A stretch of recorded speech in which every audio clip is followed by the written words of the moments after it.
شعیب اللہ خان صاحب کے بیانات کے لیے مفتی صاحب کے آفیشیل چینل کو سبسکرائب کریں اور زیادہ سے زیادہ شیئر کریں۔ نحمده ونصلي على رسوله الكريم، اما بعد۔ بزرگان محترم، قرآن پاک سے متعلق کچھ باتیں آپ حضرات کے گوش گزار کی جا رہی تھی، اور کل میں نے یہ سمجھانے کی کوشش کی تھی کہ اللہ نے جتنے بھی احکام دیے ہیں وہ تمام کے تمام احکام ہماری عقلوں کے مطابق بھی ہے، ہماری طبیعتوں کے موافق بھی ہے، حالات اور تقاضوں کے موافق بھی ہے۔ کوئی احکام اللہ نے ایسے نہیں دے دیے ہیں جس کو ہم کہیں کہ علل ٹپ اللہ نے دے دیا ہو، اس میں کوئی حکمت نہ ہو، کوئی مصلحت نہ ہو، کوئی لحاظ نہ ہو۔ اللہ نے ایسے احکام ہم کو نہیں دیے۔ تمام کے تمام احکام اللہ نے حکمتوں پر مبنی کیے ہیں، مصلحتوں پر رکھے ہیں، ہماری ضرورتوں اور ہمارے تقاضوں کو پورا کرنے کے لیے اللہ نے دیا ہے۔ اس کی مثال میں نے کل آپ کے سامنے ذکر کیا تھا، نکاح۔ ایک اور مثال اس وقت دینا چاہتا ہوں، اور وہ ہے طلاق۔ شریعت کے اندر طلاق کا حکم بھی ہے۔ طلاق کو اسلام کے اندر مشروع کیا گیا۔ طلاق کیا ہے؟ طلاق ایک ایسی چیز ہے جس کے ذریعے سے انسان نکاح کو توڑ سکتا ہے۔ نکاح کے توڑ دینے کی کیفیت اور نکاح کو توڑ دینے کی چیز کا نام ہے طلاق۔ میاں بیوی رہ رہے تھے، مرد نے اٹھا کر کہہ دیا تجھے طلاق، تو جو نکاح پہلے سے چل رہا تھا وہ ٹوٹ جائے۔ سوال یہ ہے کہ شریعت مطہرہ کے اندر طلاق کیوں؟ اس میں کیا حکمت ہے، کیا مصلحت ہے، کیا ضرورت؟ دنیا کے اور مذاہب میں طلاق کا کوئی تصور نہیں ہے۔ عیسائیوں کے ہاں ایک بار شادی ہو گئی تو بس شادی ہو گئی، اس کے ٹوٹنے کا سوال نہیں ہے۔ ہندوؤں کے ہاں بھی ایسا ہی ہے، اور بھی متعدد دنیا کے مذاہب میں ایسا ہی ہے کہ بس وہاں نکاح ہو گیا تو ہو گیا، اس کے بعد اس کے ٹوٹنے کا کوئی سوال نہیں۔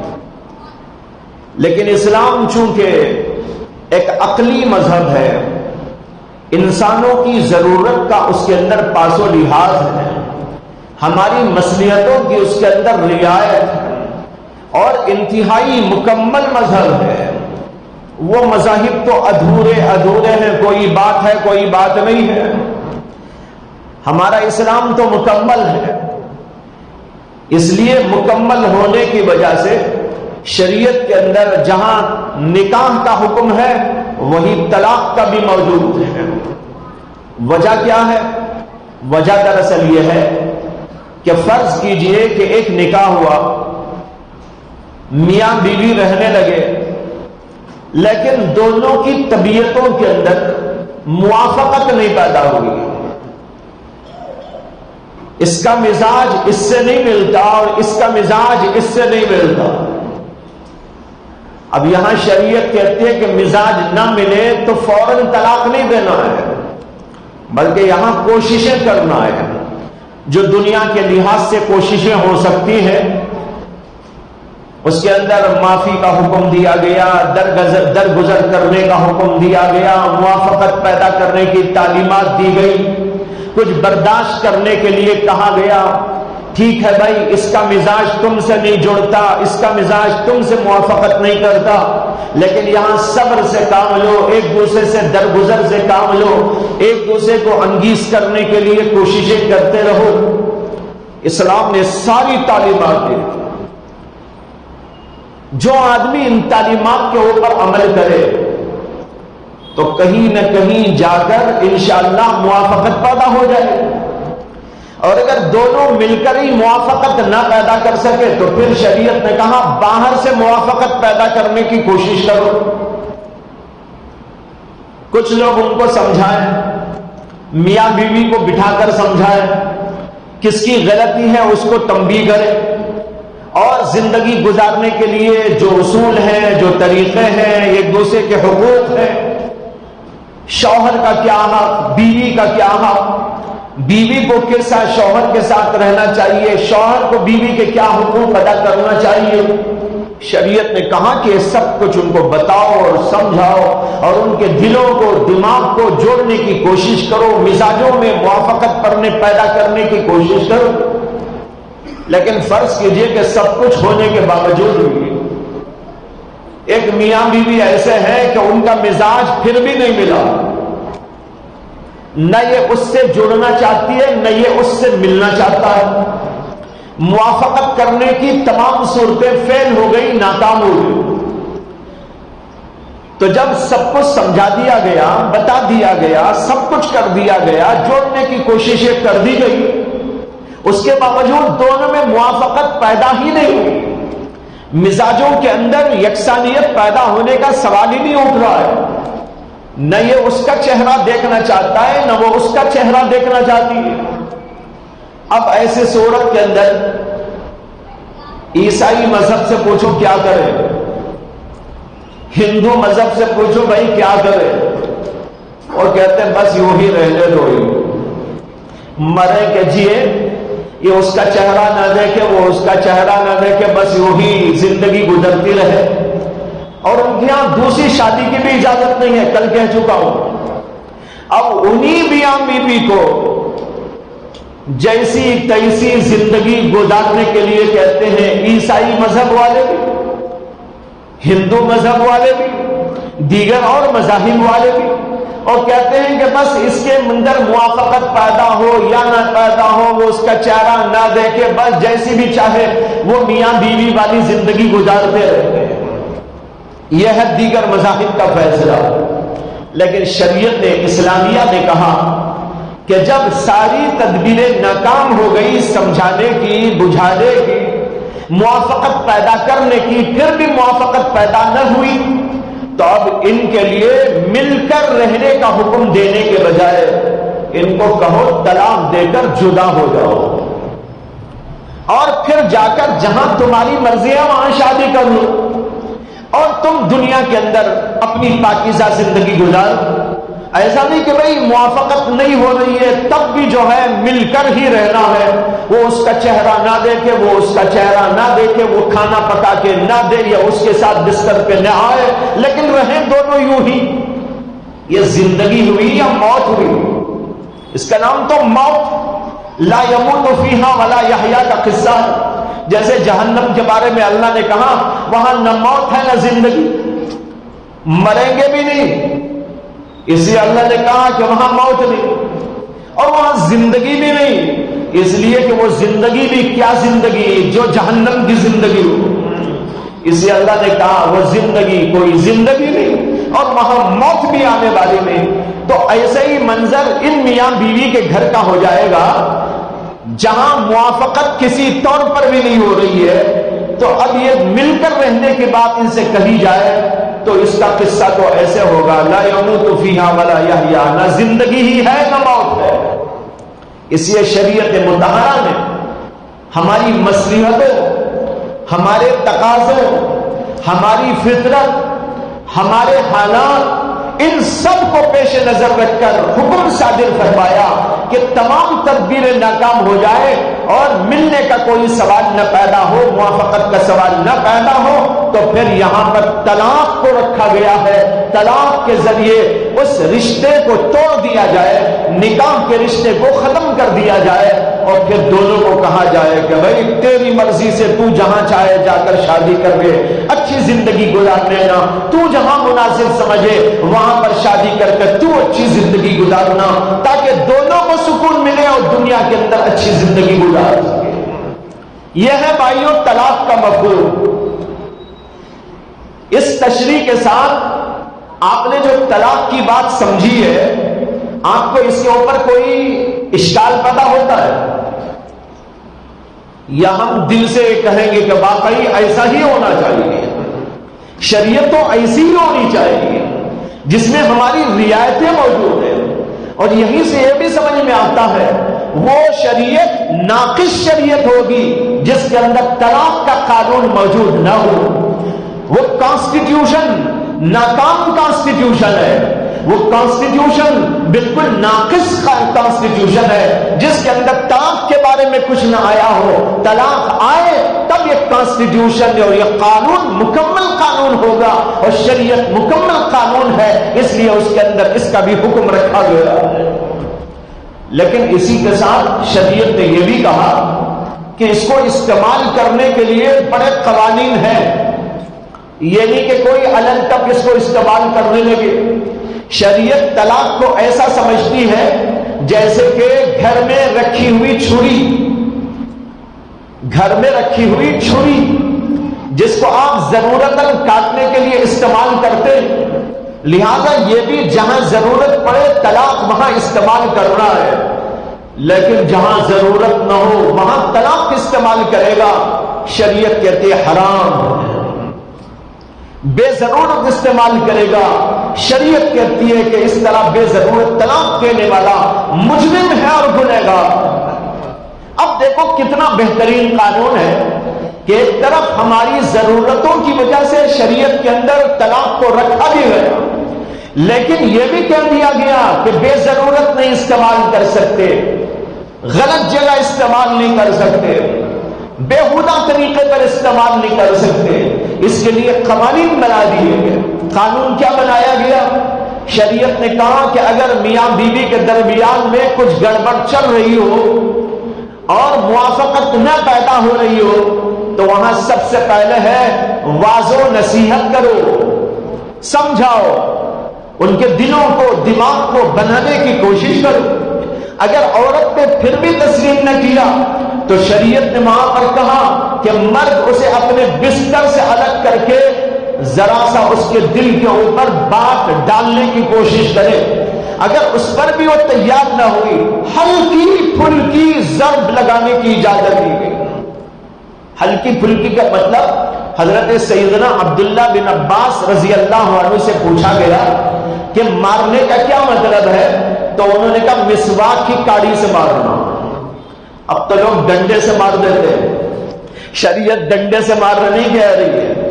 یہ چھوٹا ڈنڈا جو آپ منہ میں کرتے ہیں مسواک. ابن عباس رضی اللہ عنہ کہتے ہیں کہ اگر عورت کی کوئی غلطی ہے وہ مارنے کے لیے تیار نہ ہوئی، سمجھایا تب بھی تیار نہ ہوئی، بستر الگ کر دیا تب بھی ٹھیک نہ ہوئی تو مارنے کی اجازت ہے. لیکن مارنا کیسے؟ مسواک کی کاڑی سے مارنے کی اجازت دی گئی. غول نہ آئے، کوئی ہڈی پر زخم نہ آئے، جسم پر کوئی اس کا نشان نہ پڑے، ایسے انداز سے ہلکی پھلکی ضرب لگانے کی اجازت دی گئی ہے. اگر یہاں بھی ناکامی ہو گئی تو پھر شریعت کہتی ہے کہ ادھر کے کچھ لوگ ادھر کے کچھ لوگ دونوں مل کر دونوں کو سمجھاؤ. جس کی غلطی ہے اس کو واضح کرو. اگر لڑکا غلط کر رہا ہے تو لڑکے کو سمجھاؤ، اور اگر لڑکی میں کچھ غلطیاں ہیں تو اس کو سمجھاؤ، اور دونوں کے درمیان میں صلح کرانے کی کوشش کرو. اس طرح صلح ہو جائے تو ہو جائے بہت اچھا. لیکن اب بھی کچھ نہ ہو سکا تو ان تمام مراحل سے گزرنے کے بعد طلاق دینے کی اجازت دی گئی. تو دیکھو بھائیو، یہ ہے شریعت کا قانون. اب یہاں ایک اور بات بہت اہم ہے سمجھنے کی، وہ یہ کہ شریعت نے ایک تو یہ کہا ضرورت پر طلاق استعمال کر سکتے ہو، اس کی حکمت میں نے آپ کو بتا دی. پھر دوسری بات میں نے آپ کو بتائی کہ طلاق استعمال کرنے سے پہلے ایک پروسیجر ہے، وہ پورا پروسیجر پاس کرنے کے بعد اور اس کو پورا کرنے کے بعد طلاق دینے کی اجازت دی گئی ہے. اب تیسرا پوائنٹ یہ ہے، شریعت کہتی ہے کہ فوراً اٹھا کر ایک دم طلاق دے کر قصے کو ختم بھی نہیں کیا جا سکتا. طلاق دینے کا بھی طریقہ موجود ہے. کیا طریقہ ہے؟ طریقہ یہ ہے کہ ایک طلاق دینا چاہیے. بہت سارے لوگ 3 طلاق دینے کی جو ہے ذہنوں میں رہتی. جہاں بھی ہم نے سنا تو وہاں ایسا معلوم ہوا کہ لوگ 3 ہی کو طلاق سمجھتے ہیں، 3 سے کم ان کے ہاں طلاق نہیں ہوتی۔ شریعت کے اندر 3 طلاق انتہائی طلاق ہے، یعنی آخری درجہ ہے وہ 3 والا۔ پہلے یہ ہے 1 طلاق دینا چاہیے، اور 1 طلاق دینے میں بھی کتنی باتوں کی رعایت شریعت نے کی ہے بہت سے لوگوں کو نہیں معلوم۔ ذرا میں کھول دیتا ہوں یہ بات تاکہ لوگوں کو سمجھ میں آ جائے۔ شریعت کہتی ہے، جیسے کہ ابھی میں نے کہا، یہ پورا پروسیجر پورا کرنے کے بعد ضرورت موجود ہے تب طلاق دینا چاہیے۔ طلاق دینے کا طریقہ کیا؟ طلاق دینے کا طریقہ یہ ہے کہ جب عورت اپنی ماہواری سے فراغت پا جائے، حیض کے زمانے سے فراغت پا جائے، فراغت پا کر پاکی کا زمانہ آ جائے، اس کو شریعت میں کہتے طہر، پاکی کا زمانہ۔ پاکی کے زمانے میں 1 طلاق دو۔ دیکھو یہ قانون ہے، جب عورت کو ماہواری چل رہی ہو طلاق دینا حرام ہے، طلاق نہیں دے سکتے۔ جب پاکی سے فارغ ہو جائے تب طلاق دینے کی اجازت دی گئی، وہ بھی ان تمام چیزوں سے جو ہے فارغ ہونے کے بعد، جیسے کہ عرض کر چکا۔ 1 طلاق پاکی کے زمانے میں، لیکن یہاں ایک اور بات بھی شریعت نے کہی، وہ پاکی کا زمانہ بھی ایسا پاکی کا زمانہ ہو جس میں شوہر نے اپنی بیوی سے مجامعت اور ملاقات نہ کی ہو۔ سمجھ میں آیا نہیں آیا؟ دیکھو ایک عورت کو ماہواری آئی، خون آیا، فرض کرو 1 تاریخ سے لے کر 8 تاریخ تک اس کے ایام تھے خون نکلنے کے، ان 8 دنوں میں طلاق دینا حرام، نہیں دے سکتا۔ ضرورت ہے تب بھی نہیں دے سکتا۔ یہ نہیں کہ بھائی آیا غصہ اور جب چاہے دے دے طلاق۔ شریعت کہتے نہیں، غصے کو پکڑ کے رکھتے رہے، غور کر سمجھداری سے کام لے، یہ سارے حالات دیکھ، سمجھانے بجھانے سب کچھ کر لینے کے بعد جب ضرورت موجود ہے تب دینا ہے، لیکن اس وقت بھی جب چاہے تو نہیں دے سکتا کہ غصہ آتے ہی طلاق طلاق طلاق پکار دیا، بلکہ تجھے انتظار کر کے دیکھنا پڑے گا کہ بیوی ماہواری کے ایام میں ہے یا نہیں۔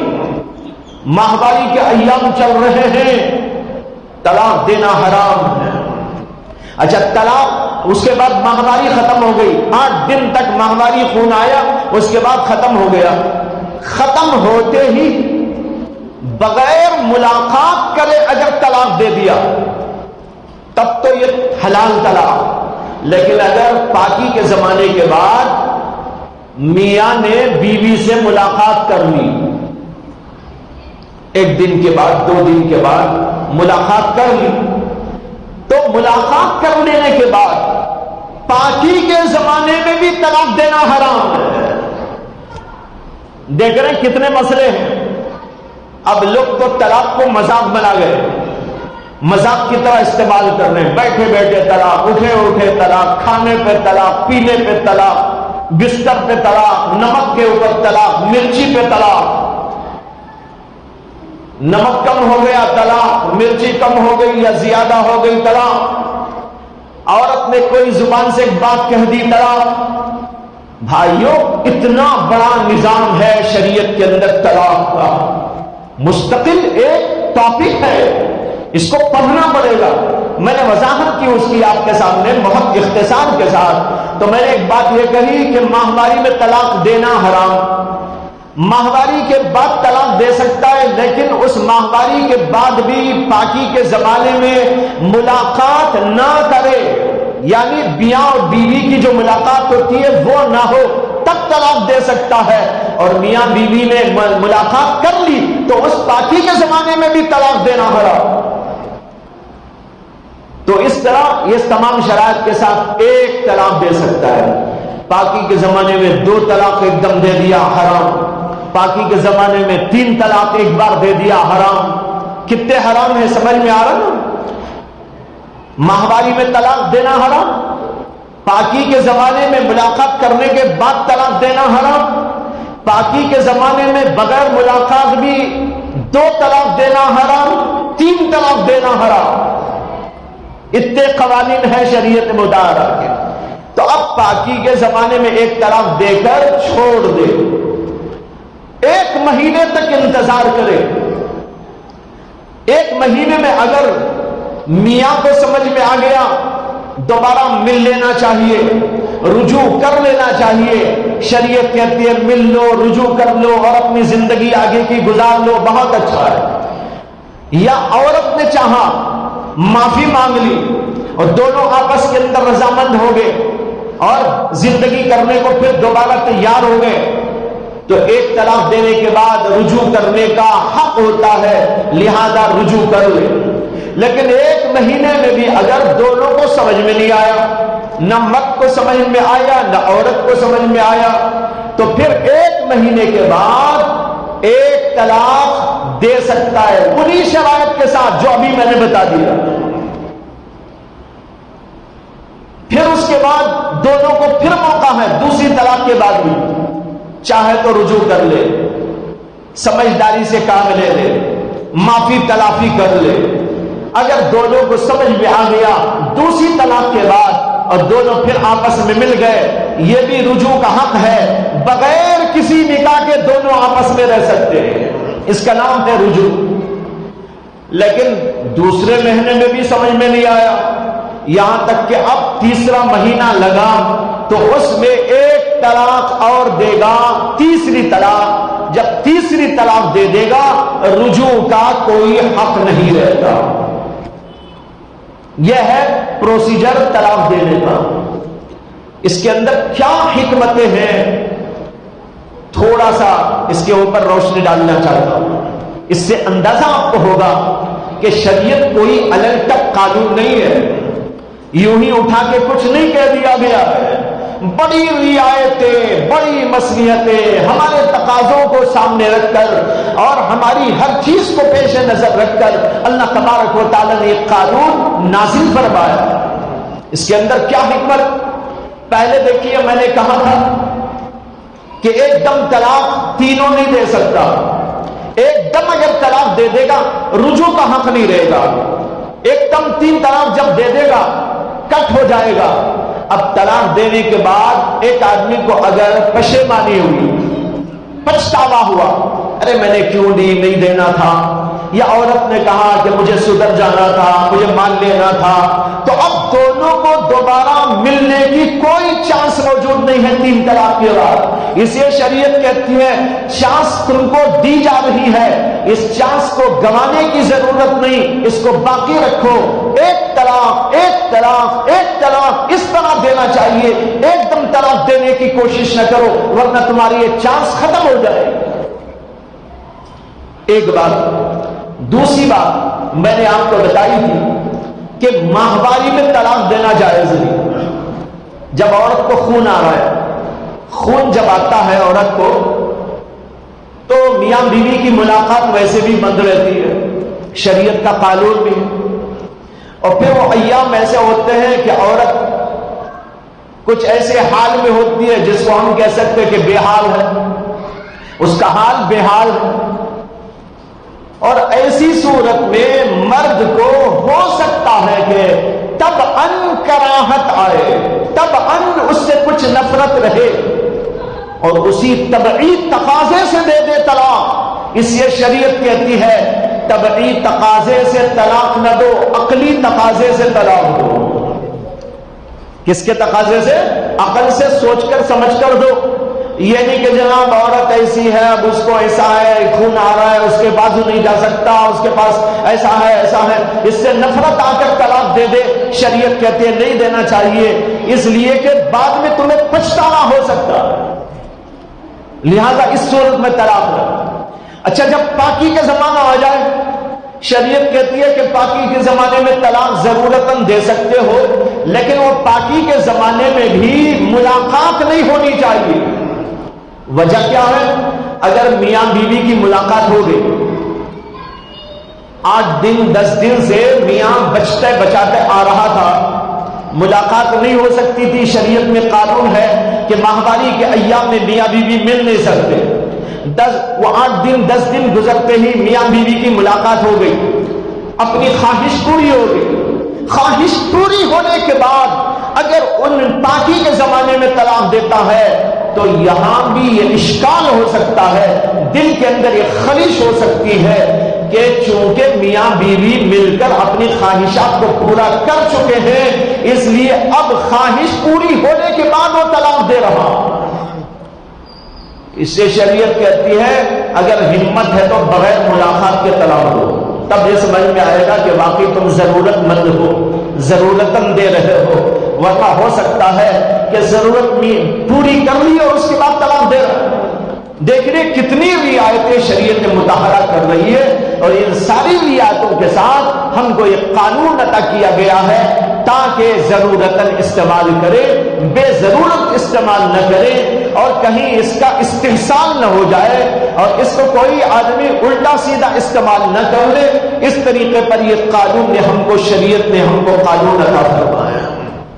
یہ ہے وہ قانون طلاق جس کو آج مس یوز کیا جاتا ہے اور اس کا استحصال کیا جاتا ہے۔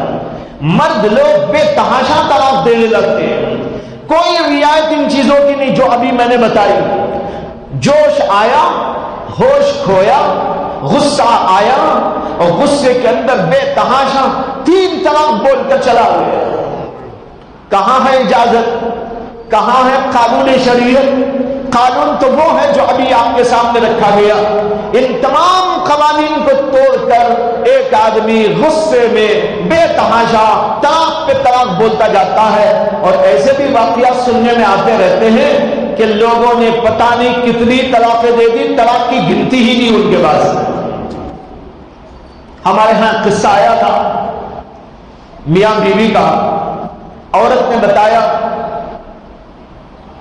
کہ جب جب غصہ آتا ہے تب تب مجھے طلاق دی ہے، اور جب بھی آیا ہے 3 ہی دیے۔ پوچھا گیا کتنی دفعہ ہوا؟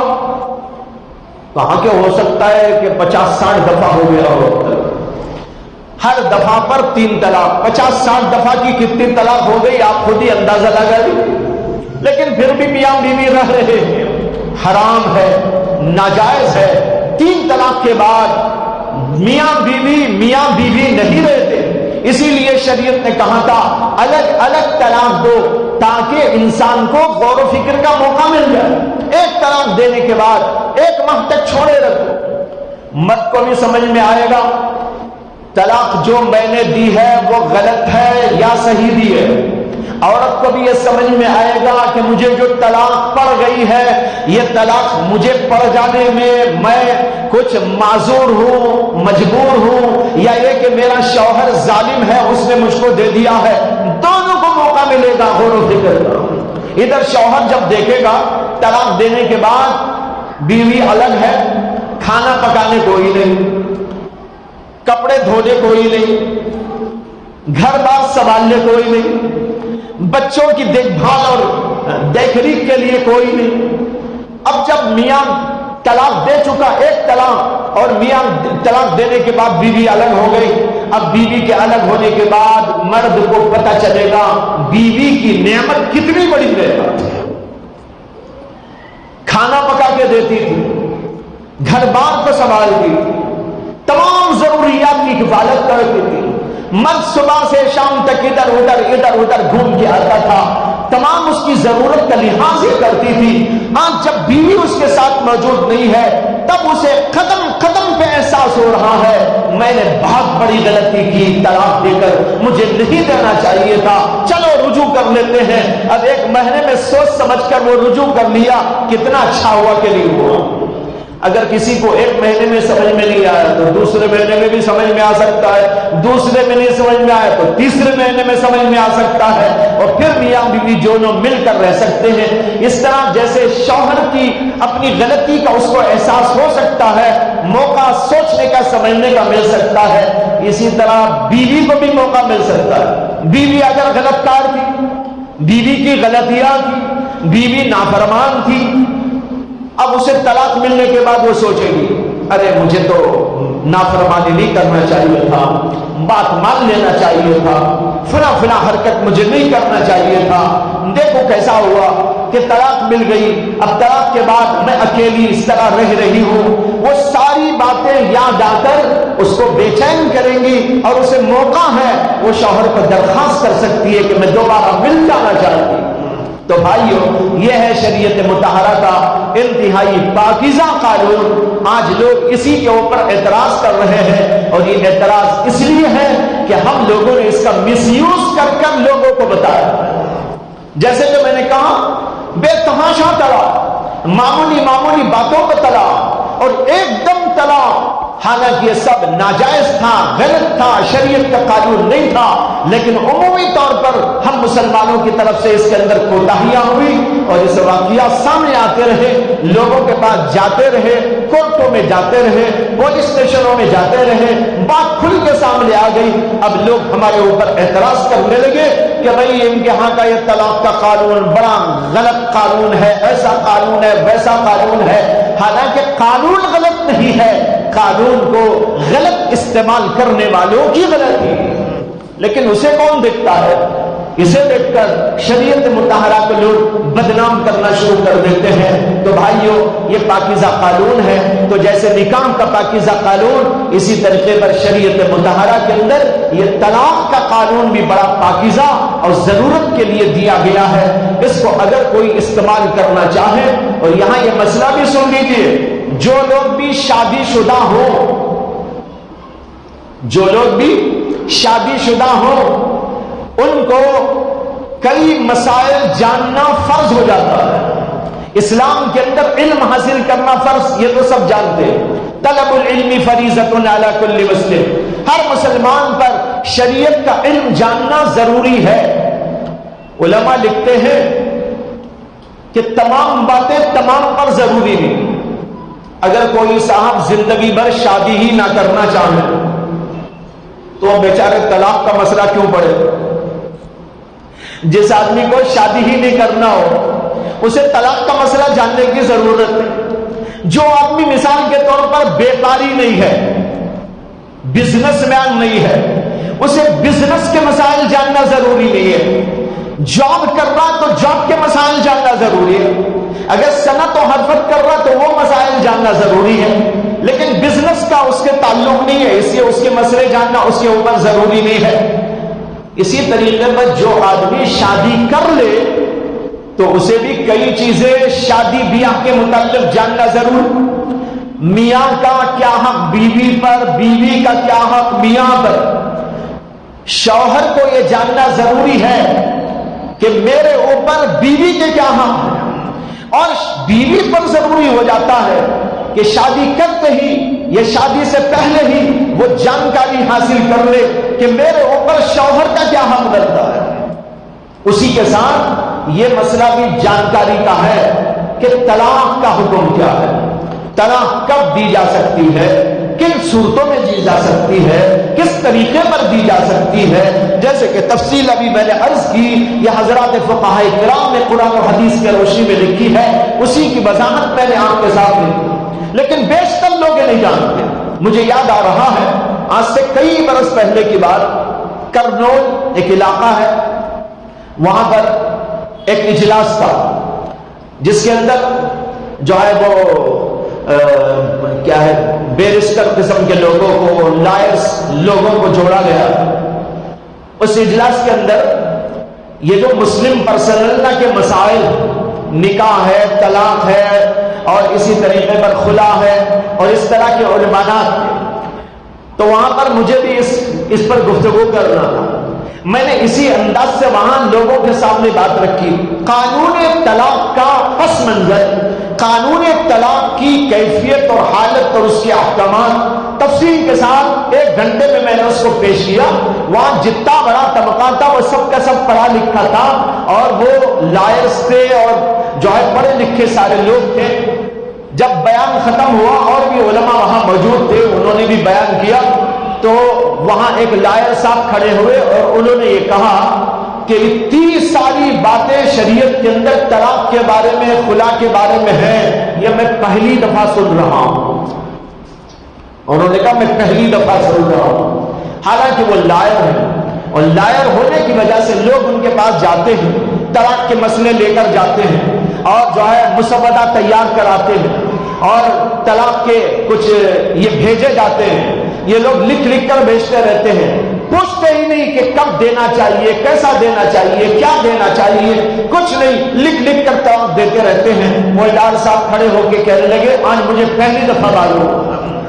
بھائیو آج ایسا حال، جبکہ دائروں کو تو سب سے زیادہ ضروری تھا کہ مسئلے وہ جانتے، اس لیے کہ وہ تو رہبر کی حیثیت سے کام کرتے ہیں، جیسے علماء جانتے ہیں ان کو بھی جاننا ضروری ہے۔ تو بہرحال یہ شریعت کے قوانین ہیں، احکامات ہیں۔ ایک چھوٹی سی یہ مثال طلاق کی میں نے رکھی تھی، اور کل آپ کے سامنے نکاح کی مثال رکھی تھی، یہ وضاحت کرنے اور سمجھانے کے لیے کہ شریعت کا قانون کوئی علل تک قانون نہیں ہے، بلکہ انتہائی مصالح پر مشتمل ہے۔ ہماری ضرورت، ہمارے تقاضوں اور ہماری نفسیات اور ہماری عقلیت، ان سب چیزوں کو پیش نظر رکھ کر اللہ کے احکام آئے ہیں۔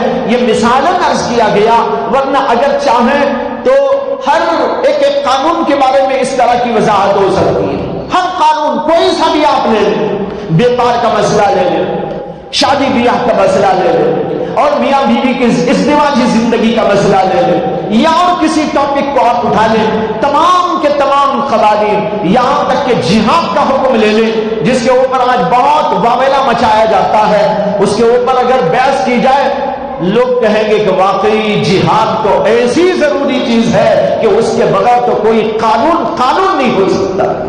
تو ہر چیز ایسی ہے شریعت اسلامیہ کے اندر، لیکن چونکہ عام طور پر لوگ جانتے نہیں تو اس لیے دلوں کے اندر وسوسے و شبہات پڑے رہتے ہیں۔ اللہ ہم سب کے ایمان کو کامل بنائے، ہم سب کے ایمانوں کو مکمل بنائے، اور پوری طرح شریعت اسلامیہ پر یقین کامل ہمارے دلوں کے اندر پیدا فرمائے۔ وآخر دعوانا ان الحمدللہ رب العالمین۔